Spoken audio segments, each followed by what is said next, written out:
오늘 우리에게 주시는 하나님의 말씀은 요한복음 5장 43절에서 47절까지 말씀입니다. 요한복음 5장 43절에서 47절, 신약성경 151페이지에 있습니다. 같이 읽습니다. 나는 내 아버지의 이름으로 왔음에 너희가 영접하지 아니하나 만일 다른 사람이 자기 이름으로 오면 영접하리라. 너희가 서로 영광을 취하고 유일하신 하나님께로부터 오는 영광은 구하지 아니하니 어찌 나를 믿을 수 있느냐? 내가 너희를 아버지께 고발할까 생각하지 말라. 너희를 고발하는 이가 있으니 곧 너희가 바라는 자 모세니라. 모세를 믿었더라면 또 나를 믿었으리니 이는 그가 내게 대하여 기록하였음이니라. 그러나 그의 글도 믿지 아니하거든 어찌 내 말을 믿겠느냐 하시니라. 아멘. 교회를 다니는데 예수님이 믿어지지 않고 하나님이 믿어지지 않는 한 사람이 있었습니다. 예수님이 동정녀 마리아에게서 태어났다는 것이 안 믿어지는 거예요. 예수님이 물 위를 걸으셨다니까 아니 어떻게 물 위를 걸을 수 있어? 믿어지지 않았어요. 예수님의 부활도 믿어지지 않았습니다. 그래서 이 성도님이 말합니다. 내가 옛날에 예루살렘에 예수님이 계시던 시절에 태어났었으면 좋았을 텐데, 예수님이 물 위를 걷는 장면을 직접 눈으로 볼 수 있었으면 좋았을 텐데, 부활하신 예수님을 만날 수 있었으면 정말 좋았을 텐데, 그러면 나도 믿을 수 있었을 텐데, 이렇게 말하는 사람이 있었습니다. 여러분, 혹시 우리 중에도 옛날에 예수님 만났던 사람들은 참 좋겠다, 쉽게 믿을 수 있겠다, 이렇게 생각하시는 분들 계십니까? 여러분, 이 성도님은 한 가지 전제를 가지고 있어요. 어떤 전제를 가지고 있냐면, 사람이 직접 어떤 사건을 눈으로 보면, 경험하면 그 진실을 알 수 있을 것이다 라고 하는 전제를 가지고 있습니다. 그런데 과연 그럴까요? 우리가 어떤 사건을 현장에서 직접 목격하면 저절로 그 사건의 진실이 알아질까요? 여러분, 그렇지 않습니다. 예수님 당시에 수많은 사람들이 예수님을 만났어요. 지금 38년 된 병자가 베데스다 연못가에서 예수님의 말씀 하나로 일어났습니다. 주변에 많은 사람들이 그 장면을 보고 있었습니다. 그럼에도 불구하고 와, 하나님의 기적이다, 하나님의 은혜다 이야기하는 것이 아니라 네가 어찌하여 안식일에 자리를 들고 일어나 걸어가느냐 라고 책망했습니다. 예수님 당시에 약 2만 명 가까운 사람들이 예수님이 물고기 2마리와 보리떡 5개로 2만 명의 사람들을 먹이시는 기적을 경험했습니다. 예수님이 나누어 주시는 그 떡을 먹었습니다. 그런데 곧 그들이 다 예수님을 떠나갔습니다. 여러분, 가룟 유다가 3년 동안이나 예수님을 쫓아다녔어요. 제자 중에 한 명 아닙니까? 예수님이 행하시는 기적을 가장 가까이에서 경험했던 사람, 거의 대부분의 기적을 보았던 사람이에요. 예수님이 물 위를 걸으시는 것도 보았고요, 예수님이 병자들을 고치시는 것도 보았습니다. 예수님이 말씀을 가르치시고 내가 하나님의 아들이다 증언하시는 증언도 들었습니다. 그런데 그 가룟 유다는 예수님을 믿지 않았습니다. 예수님의 이적을 본 사람들이 만약에 예수님을 모두 믿었다면 예수님이 십자가에 못 박히실 일이 없었겠죠. 예수님이 십자가에 못 박히셨을 때 예수님을 보았던 사람, 이적을 보았던 사람들이 못 박았던 거예요. 보고도 믿지 않았기 때문에 예수님이 십자가에 못 박히신 것이죠. 여러분, 보고도 믿지 않는 사람들이 예수님을 십자가에 못 박는 거예요. 사람은 주변에 증거가 제 아무리 넘쳐난다고 해서 어떤 것이 저절로 믿어지는 것이 아닙니다.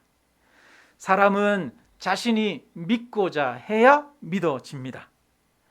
믿고자 하지 않으면 믿을 수가 없습니다. 예전에 타블로라고 하는 우리나라 그 캐나다인인데 한국계 캐나다인 연예인이 있었습니다. 혹시 여러분 기억나십니까? 타블로라고 하는 사람. 굉장히 좀 머리가 비상하고 뛰어난 사람이었던 것 같아요. 그 사람이 그 이민을 가서 또 스탠포드 대학을 다니면 대학원을 다녔는데 굉장히 빠른 시간에 졸업까지 했다는 거예요. 사람들이 시간을 따져보니까 아니 어떻게 이렇게 빠른 시간 안에 졸업을 할 수가 있지? 안 맞는 것 같은 거예요. 그러면서 학력 위조에 대한 의문을 제기하기 시작했습니다. 그래서 그것이 막 이슈가 되다 보니까 타블로가 너무 괴로워서 자기가 이제 공개를 했어요. 이게 내 대학 때 성적이다. 그러면서 성적표를 공개하고 자기가 기숙사에서 사람들과 찍었던 사진을 공개를 했어요. 그랬더니 사람들이 야 이것도 조작이다. 그러면서 사진 가서 찍으면 되지. 조작이다. 그러면서 믿지 않기 시작했어요. 그러면서 학력 위조라고 모함하고 명예를 훼손하기 시작했습니다.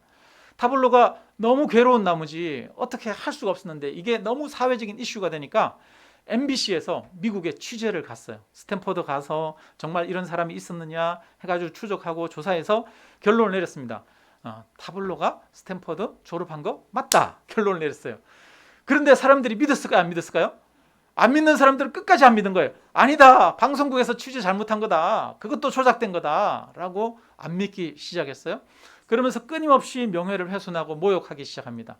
그래서 급기야는 고소 고발까지 하게 된 거죠. 경찰에서 조사하고 법정에서 재판을 합니다. 그래서 법정에다가 여러 가지 증거들을 제시하고 법정에서 결국은 결론을 내렸어요. 타블로는 스탠퍼드를 졸업한 게 맞다 결론을 내렸어요. 그리고 끝까지 악의적으로 비방하고 명예를 훼손했던 사람들에게 벌금형뿐 아니라 실제로 실형까지 선고된 사람들이 있었습니다. 그런데 그 정도 되면 타블로 스탠퍼드 졸업한 거 맞아 라고 그렇게 사람들이 믿었을까요? 안 믿었을까요? 그래도 안 믿었어요. 법원이 그렇게 판결을 했지만 증거를 조사하고 했지만 그거 조작된 걸 거야. 그거 잘못된 거야. 법원에 보낸 그 증거 그게 위조가 됐을 가능성들이 있어. 이러면서 또 여러 가지 의혹을 제기를 했던 거예요.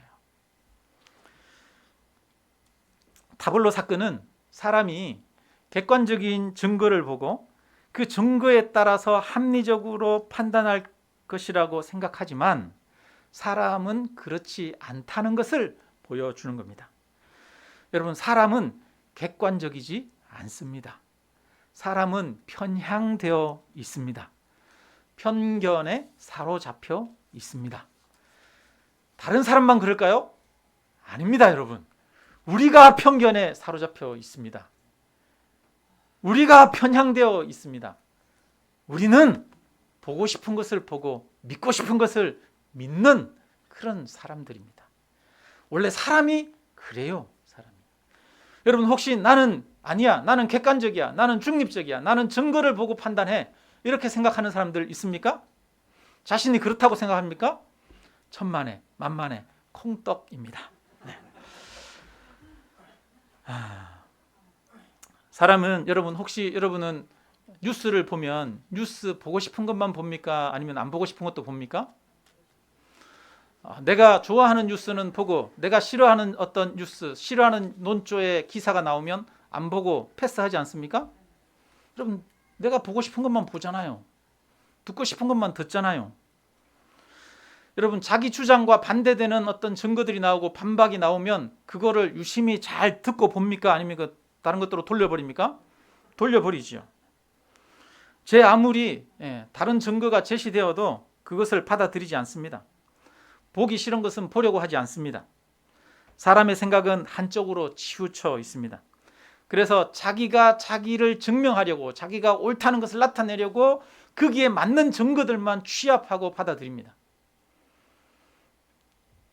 대부분의 사람들이 객관적으로 보지를 못합니다. 여러분, 우리는 모두 편향되어 있다는 것을 기억하기를 바랍니다. 내가 바로 보고 싶은 것만 보는 사람이라는 것을 인정해야 합니다. 미국의 유명한 재판 중에 오제이 심슨이라고 하는 그 사건이 있었습니다. 혹시 여러분 기억나십니까?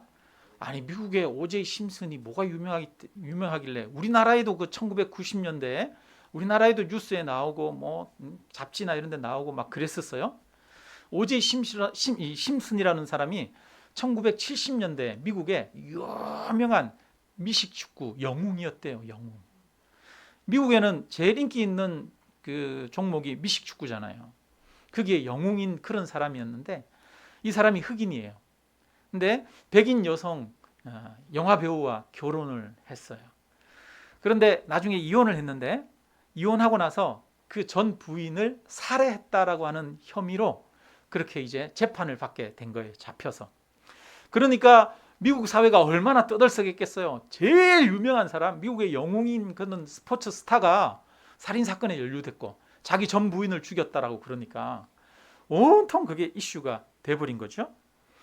그래서 이제 재판을 하는데 변호인들이 변호를 하면서 말합니다. 이 경찰들이 심슨을 잡을 때 그냥 이렇게 심슨의 혐의를 얘기를 하면서 잡은 것이 아니라 잡아가면서도 심슨에게 니거라고 깜둥이라고 이 인종 혐오적인 발언을 하면서 수십 차례나 그렇게 심슨을 인종 혐오 발언을 하면서 그렇게 잡아갔다는 거예요. 그러면서 그런 사실들을 밝히면서 경찰들이 흑인이기 때문에 인종 편향적인 그런 확증을 가지고 심슨을 범인으로 몰았다라고 그렇게 변호를 하기 시작하면서 검찰들이 제시하는 증거들을 하나 둘 반박하기 시작합니다. 그렇게 해서 결국 형사재판에서 심슨이 무죄 선고를 받았어요. 무죄 선고를.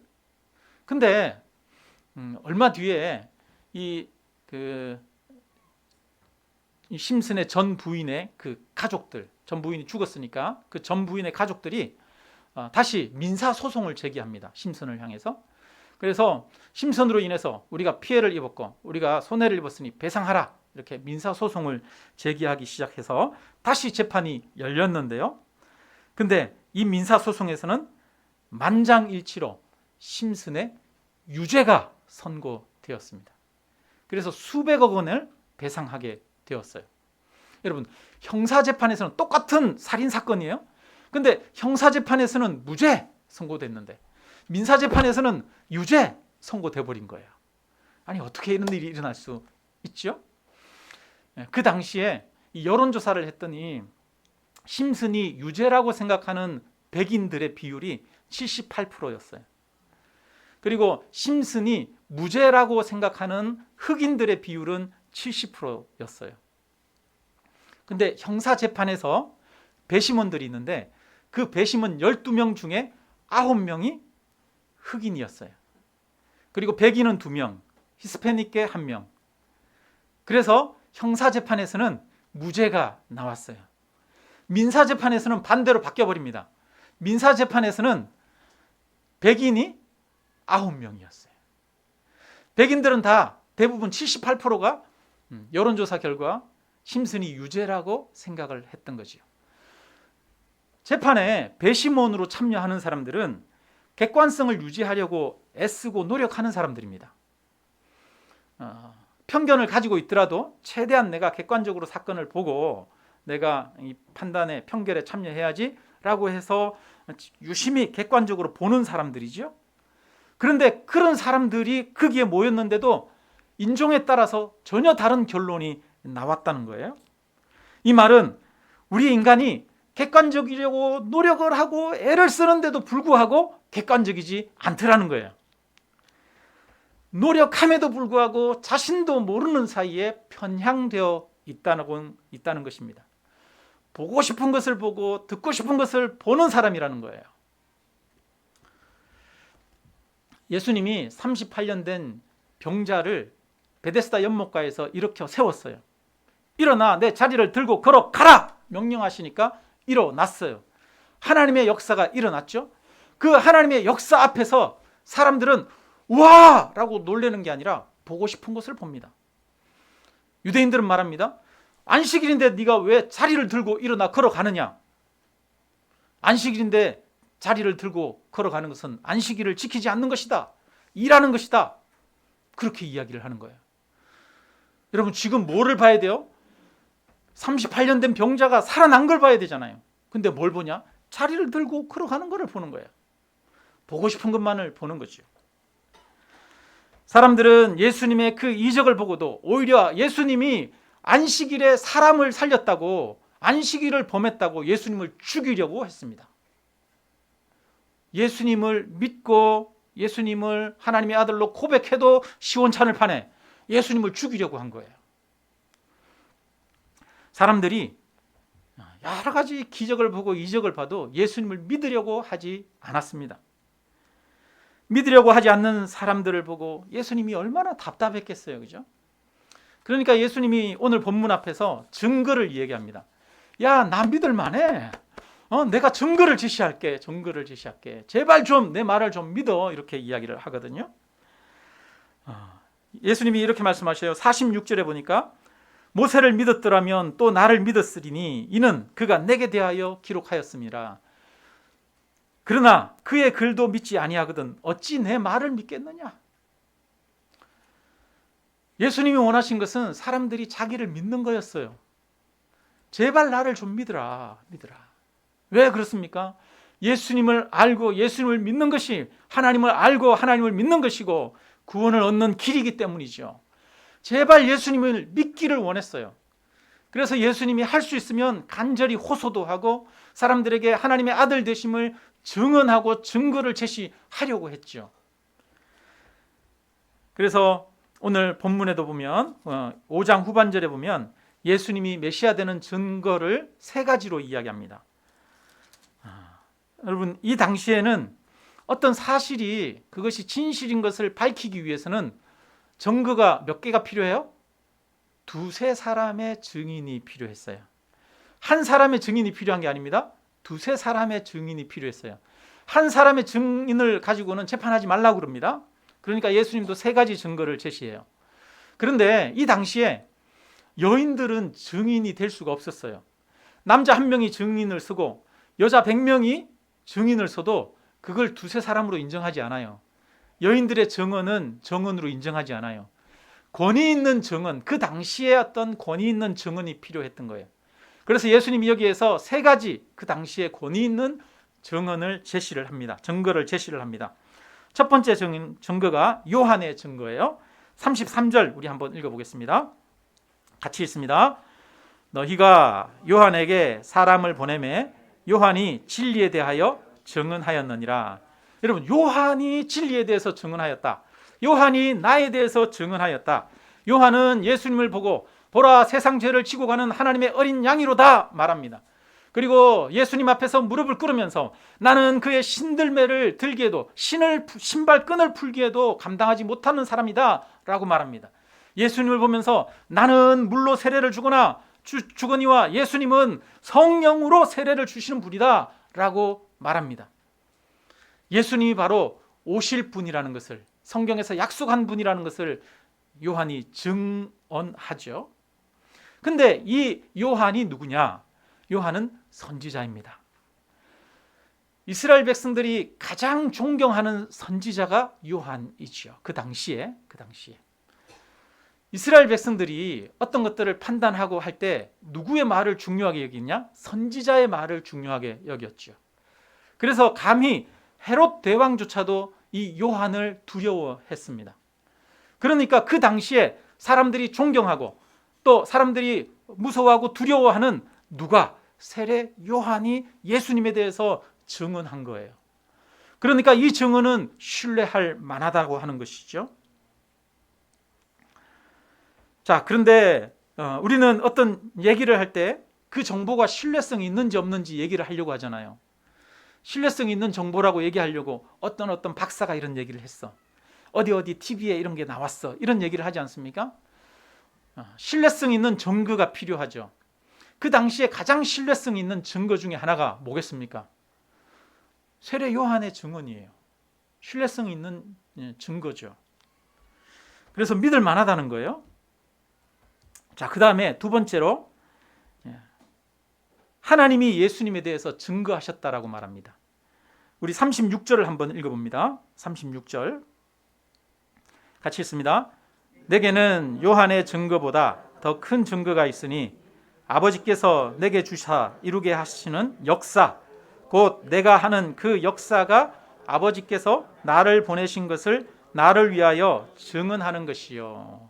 하나님이 증언하셔요. 예수님이 하나님의 아들이신 것을, 메시아인 것을 하나님이 증언하셔요. 어떻게? 예수님이 표적을 행하는 것을 통해서. 예수님은 바람과 바다를 잠잠케 합니다. 그러자 제자들이 그것을 보고 저가 뉘기에 바람과 바다도 순종하는 거라고 말합니다. 예수님은 온 자연 세계 만물을 통치하시는 분이라는 사실을 보여주셨습니다. 뿐만 아니라 물고기 2마리와 보리떡 5개로 5,000명을 먹이셨습니다. 이 자연 세계를 초월하시는 분이라는 것을 보여주셨죠. 뿐만 아니라 예수님은 귀신을 내어 쫓으셨습니다. 이 눈에 보이는 현상 세계만 다스리는 것이 아니라 눈에 보이지 않는 영들의 세계도 다스리시는 분이라는 것을 보여주셨죠. 천사보다도 더 크신 분이라는 사실을 보여주셨습니다. 뿐만 아니라 예수님은 병든 자들을 고쳐주심으로써 인간 생명의 주인이심을 보여주셨습니다. 말씀을 가르치심으로써 빛과 진리 되시는 것을 보여주셨습니다.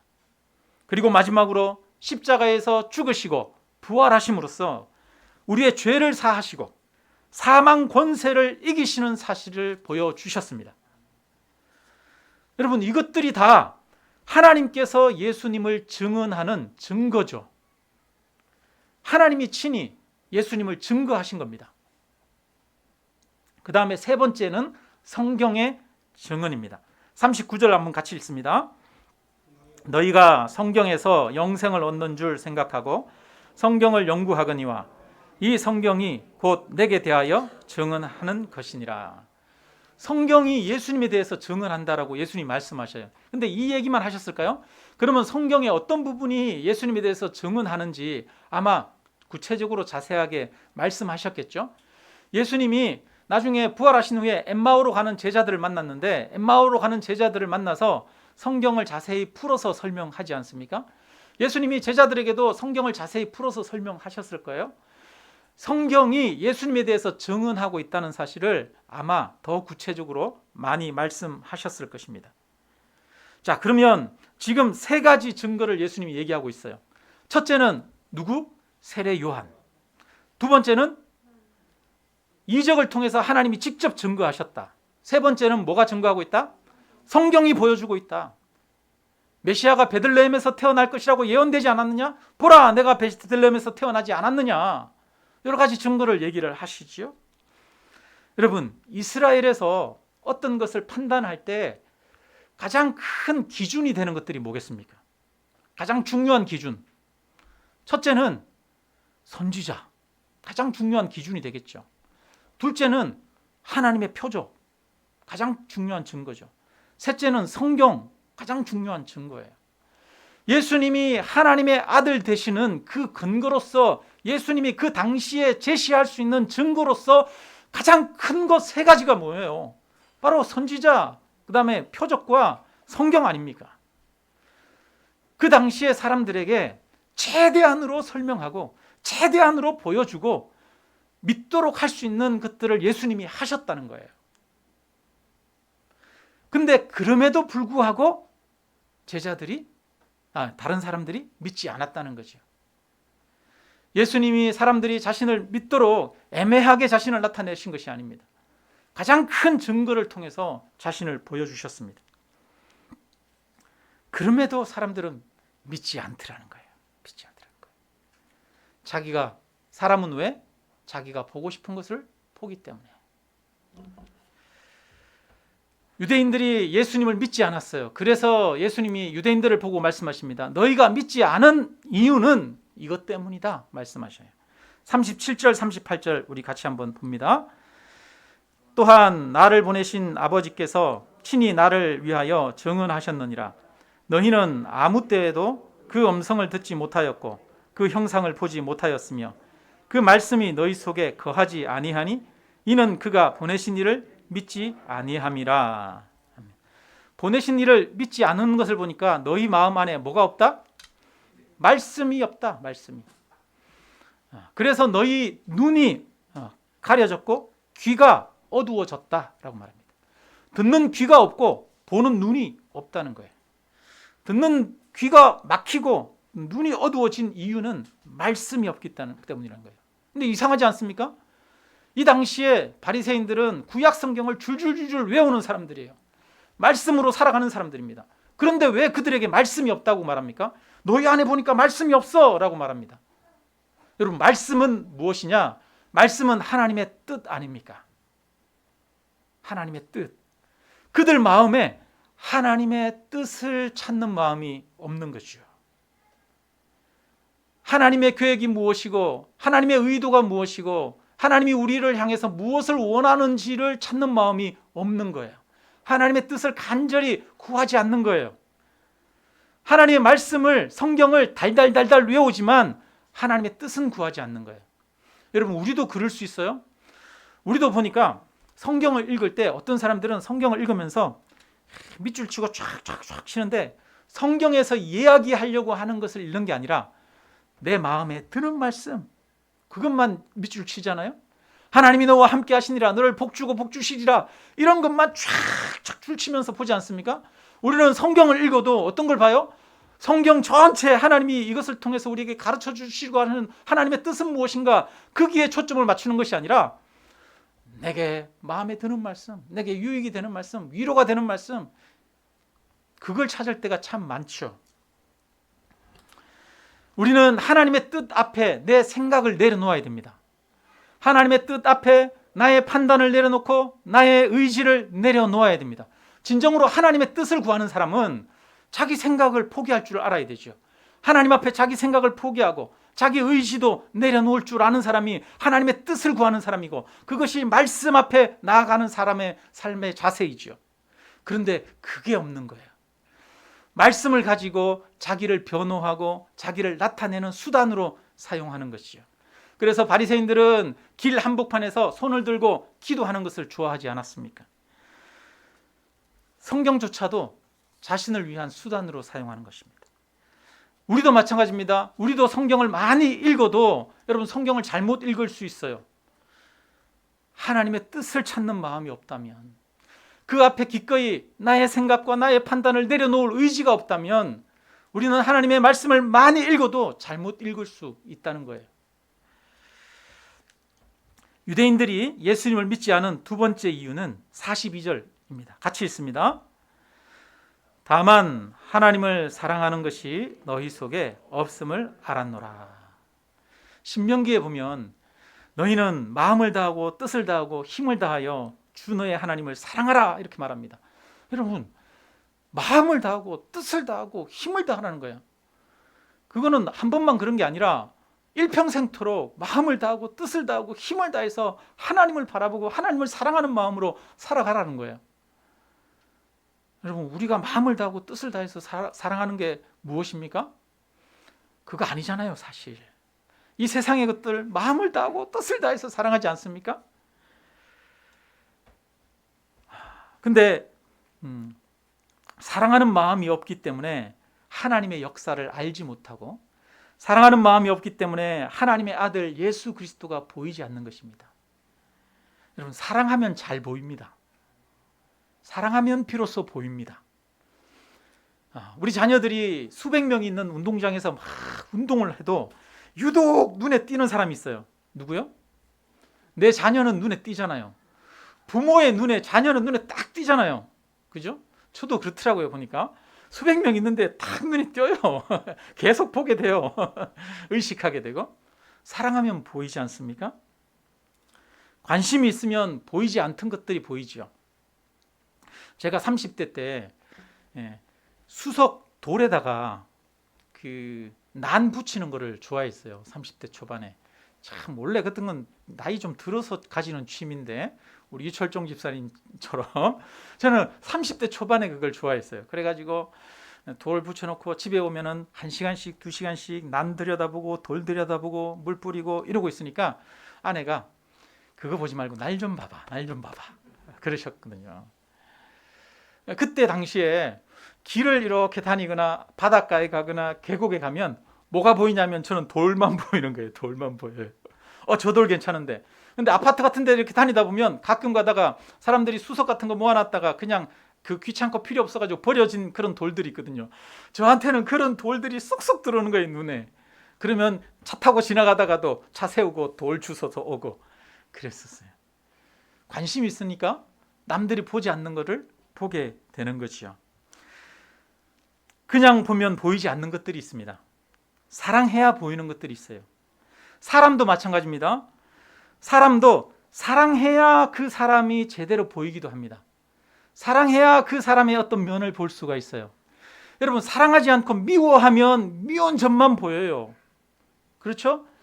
사랑하지 않는 사람은 절대 못 보는 면이 있어요.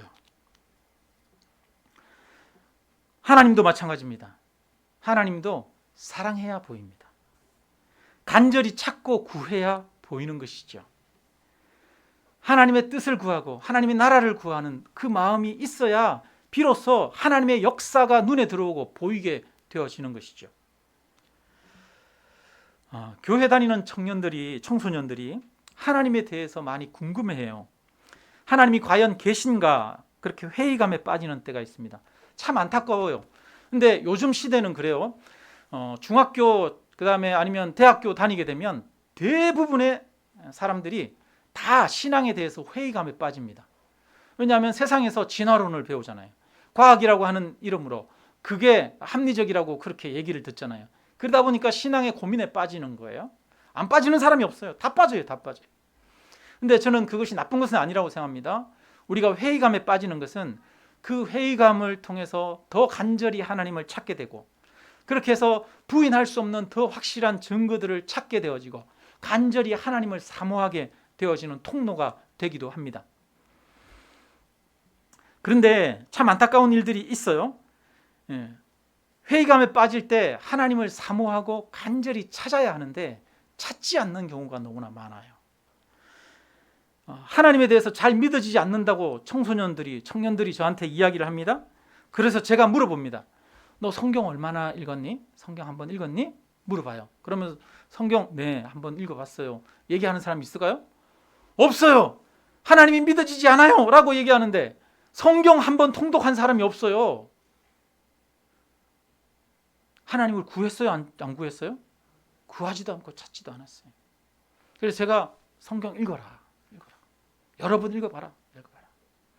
그 다음에 또 제가 청소년들한테 책 주는 거 좋아해요. 신앙의 회의감에 빠진 사람들한테 책 사서 책 제가 줍니다. 그러면서 이거 꼭 읽어봐라. 꼭 읽어봐라. 부탁을 해요. 읽어봐요? 안 읽어봐요? 안 읽어봐요? 그러면서 하나님이 있는지 없는지 모르겠어요. 하나님이 없는 것 같아요. 믿어지지 않아요. 라고 해요. 찾지 않는데 어떻게 믿어집니까? 보이지 않는 하나님을 어떻게 찾지 않는데 알 수가 있고 만날 수가 있고 믿을 수가 있습니까? 찾아야 만날 수 있죠.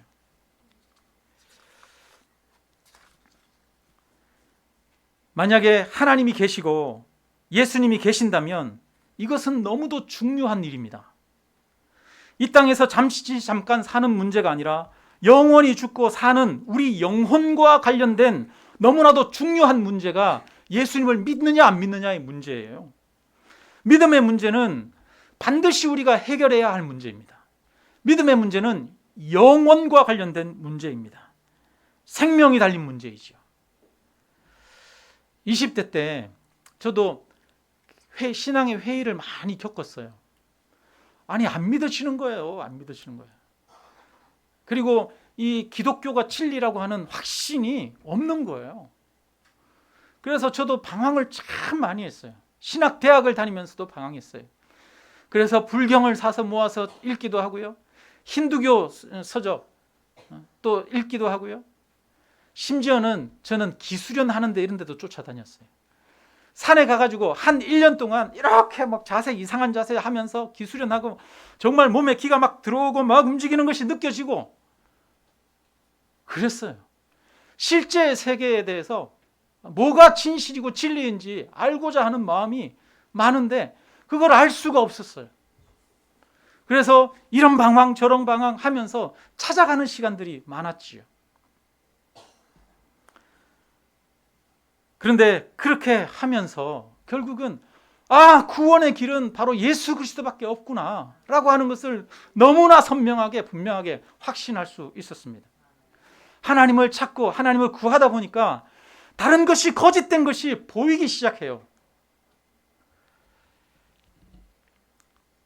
여러분, 하나님을 찾기에 갈급해하고 하나님을 사모하는 마음이 지금 우리에게도 필요합니다. 유대인들을 보십시오.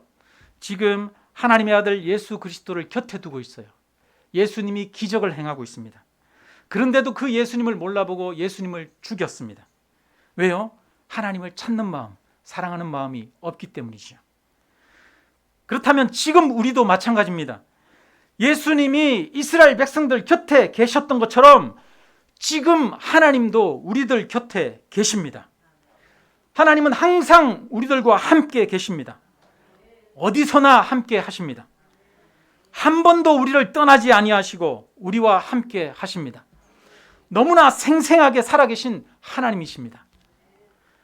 그런데 우리는 이 하나님을 실제로 경험하면서 살아가는 사람도 있는 반면에 나와 함께 하시는 하나님을 느끼지 못하고 보지 못하고 하나님이 계신 거야? 안 계신 거야? 이렇게 무덤덤하게 살아가는 사람들이 있습니다. 하나님이 분명히 여러분 곁에 계신 것을 믿으십니까? 그렇다면 왜 곁에 계신 그 하나님을 우리는 실제처럼 느끼지 못하고 살아갑니까? 왜냐하면 우리가 하나님을 사랑하지 않기 때문이죠. 하나님을 구하고 간절히 찾지 않기 때문입니다. 내 생각과 내 판단을 내려놓고 하나님의 뜻을 간절히 구하지 않기 때문이죠. 그래서 항상 내 곁에 계신 하나님이 우리에게는 보이지 않고 너무 늘 멀리 있는 것처럼 느껴지는 겁니다. 성경은 말합니다. 내 마음과 뜻과 힘을 다해 주 너의 하나님을 사랑하라. 우리가 일평생 동안 사랑해야 될 것은 바로 하나님입니다. 하나님을 사랑해야 하나님이 보입니다. 간절히 사랑해야 합니다. 우리 자신을 한번 돌아보기를 원합니다. 나는 왜 하나님을 못 느끼고 있는지. 여러분, 로렌스 형제라고 하는 사람이 있어요. 그도 하나님을 느끼고 알기를 원했어요. 중세 수도원에서 그는 나중에 수사로 살아갔는데, 허드렛 일 하면서 살아갔는데 하나님을 너무 깊이 만나고 싶은 마음에 그는 항상 하나님이 옆에 계신 것을 의식하기 위해서 항상 하나님과 대화하면서 살아갔어요. 항상 감자를 깎으면서도, 구두를 닦으면서도, 일을 하면서도 항상 하나님 옆에 계신 것을 생각하고 하나님을 간절히 사모하는 마음으로 살아갔어요. 그렇게 시간이 흐른 어느 날부터 그가 느껴지기 시작합니다. 항상 하나님이 나와 함께 하시는 것이 느껴지기 시작합니다. 그래서 하나님의 임재 연습이라고 하는 책을, 그가 쓴 글들을 모아서 그런 책이 나와 있어요. 하나님의 임재, 하나님이 우리와 항상 함께 하신다는 겁니다. 그리고 이제 하나님이 보이지 않는 이유 세 번째 얘기하는데요. 44절입니다. 같이 읽습니다. 너희가 서로 영광을 취하고 유일하신 하나님께로부터 오는 영광은 구하지 아니하니 어찌 나를 믿을 수 있느냐. 하나님께서 주시는 영광, 하나님이 주시는 소망을 바라보지 않는 거예요. 사람의 영광을 구했어요. 세상 사람들로부터 인정받고 높아지고 세상에서 평안해지는 것을 구했다는 것입니다. 하나님의 율법을 가지고 세상의 영광을 얻는 도구로 사용할 뿐이었던 것이죠. 유대인들은 하나님이 주시는 것을 사모하지 않았습니다. 하늘의 영광을 구하지 않았습니다. 영원한 것을 사모하지 않았어요. 그래서 사람들이 예수님을 몰라본 것은 예수님의 하나님의 아들 되심에 대한 증거가 부족했던 것 때문이 아닙니다. 유대인들은 하나님에 대한 사모함이 없었기 때문입니다. 예수님에 대한 관심이 없었기 때문입니다. 그들이 보고자 하는 것을 보았을 뿐입니다. 그들이 얻고자 하는 것을 얻기 위해서 달려갔던 것 뿐입니다. 그들은 진리를 사랑하지 않았고 하나님을 만나기를 구하지 않았고 하나님을 알려고 하지 않았습니다. 그들이 원한 것은 다만 육신의 자랑과 만족이었습니다. 그래서 그들은 보고 싶은 것만을 볼 수 있었던 것입니다. 하나님의 아들 예수 그리스도를 보고 38년 된 병자를 일으키는 그 주님의 이적을 보면서도 예수님을 믿지 못하고 십자가에 못 박았던 것입니다. 만약에 우리들도 하나님을 사랑하는 마음이 없다면 우리들도 마찬가지일 것입니다. 지금 내 인생 가운데 함께 하시고 살아계시는 하나님을 우리는 발견할 수 없을 것입니다. 2000년 전에 유대인들이 예수님을 십자가에 못 박았던 것처럼 우리도 간절히 하나님을 사모하는 마음이 없다면, 하나님을 사랑하는 마음, 그것이 없다면 오늘날 우리는 예수 그리스도를 못 박는 행위를 하면서 살아가게 될 것입니다. 여러분, 말씀을 마칩니다. 오늘 우리에게 무엇을 보고자 하느냐가 중요합니다. 사람은 보고자 해야 보입니다. 믿고자 해야 믿을 수 있습니다. 얻고자 해야 얻을 수 있습니다. 예수님을 얻고자 해야 되고, 하나님을 보고자 해야 되고, 하나님을 만나기를 원해야 합니다. 하나님을 간절히 사모하면 하나님을 만날 것이고, 세상을 간절히 사모하면 하나님을 볼 줄 아는 눈이 어두워질 것입니다. 다시 하나님을 사랑하는 마음, 하나님을 구하고 찾는 마음이 우리 안에 회복되어져서 날마다 함께 하시는 하나님, 항상 변함없이 우리와 동행하시는 하나님, 그 하나님의 손길을 경험하면서 하나님의 임재 은혜 가운데 살아가는 그런 저와 여러분이 되시기를 주님의 이름으로 축원합니다.